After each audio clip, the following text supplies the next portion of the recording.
Middle east में चल रहे जंग के बीच में अब एक रणनीतिक चर्चा चलने लगी है और सवाल ये उठ रहा है कि क्या CIA का एक नया प्लान शुरू होने वाला है और क्या ये ईरान पर नया दबाव बनाने की तैयारी है। दरअसल एक रिपोर्ट के मुताबिक सेंट्रल इंटेलिजेंस एजेंसी यानी कि CIA ईरान के भीतर दबाव बढ़ाने के लिए कुर्द सशस्त्र समूहों को हथियार और समर्थन देने की संभावना पर विचार कर रही है। हालांकि इस पर कोई भी आधिकारिक पुष्टि अब तक नहीं हुई है, लेकिन सूत्रों का ये दावा है कि इस मुद्दे पर अमेरिका की ओर से इराकी कुर्द नेताओं और ईरानी विपक्षी समूहों से बातचीत हुई है। ये बातचीत उस दौर में बताई जा रही है जब डोनाल्ड ट्रंप प्रशासन ईरान के खिलाफ कड़ा रुख अपनाए हुए है।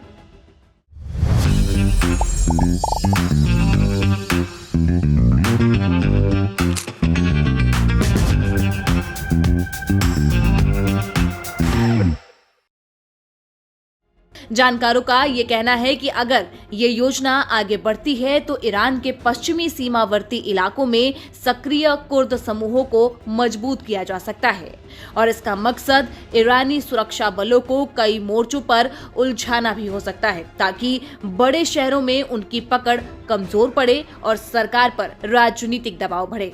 बता दें कि एक वरिष्ठ ईरानी कुर्द अधिकारी ने ये संकेत दिया है कि आने वाले समय में पश्चिमी ईरान में गतिविधियां भी तेज हो सकती हैं। उनका ये दावा है कि उन्हें अमेरिका और इजराइल से समर्थन मिलने की उम्मीद है। हालांकि इन दावों की कोई भी स्वतंत्र पुष्टि नहीं हुई है। वहीं दूसरी ओर बता दें कि ईरान ने भी सख्त रुख अपना के रखा हुआ है। इस्लामिक रिवॉल्यूशनरी गार्ड कॉर्प्स यानी कि IRGC ने हाल ही में कुर्द ठिकानों पर ड्रोन हमलों का दावा भी किया। यानी कि इससे ये साफ हो जाता है कि तेहरान इस संभावित खतरे को गंभीरता से ले रहा है और किसी भी बाहरी दखल के खिलाफ बिल्कुल तैयार है। लेकिन सवाल ये भी है कि आखिर इराकी कुर्दिस्तान की भूमिका इतनी अहम क्यों है। इसकी भूमिका की अगर हम बात करें तो बता दें कि CIA की अगर ये रणनीति जमीन पर उतर जाती है तो इराक के कुर्दिस्तान क्षेत्र की जो भूमिका है वो बेहद ही अहम मानी जा रही है। यहाँ की स्वायत्त सरकार यानी कि कुर्दिस्तान रीजनल गवर्नमेंट की सहमति के बिना किसी भी तरह की सैन्य या फिर लॉजिस्टिक गतिविधि संभव नहीं होगी।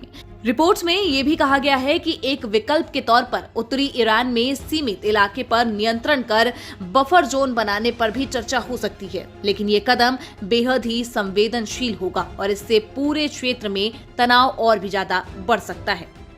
ये भी बता दें कि कुर्द समुदाय लंबे समय से अलग पहचान और अधिकारों की मांग करता रहा है, लेकिन अलग अलग देशों में फैले कुर्द संगठनों के बीच आपसी मतभेद भी है। यही वजह है कि अमेरिकी प्रशासन के भीतर भी इस रणनीति को लेकर सावधानी बरती जा रही है, क्योंकि अगर ये योजना अमल में आती है तो ये ईरान के लिए एक नई सैन्य और राजनीतिक चुनौती भी बन सकती है।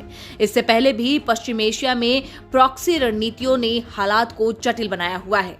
फिलहाल आधिकारिक घोषणा नहीं हुई है, लेकिन सवाल बना हुआ है कि क्या CIA का नया प्लान शुरू होने वाला है और अगर हुआ तो क्या ये ईरान पर नए दबाव की शुरुआत साबित होगा। आने वाले दिनों में मिडिल ईस्ट की राजनीति इसी दिशा में नजरें गड़ाए हुए है।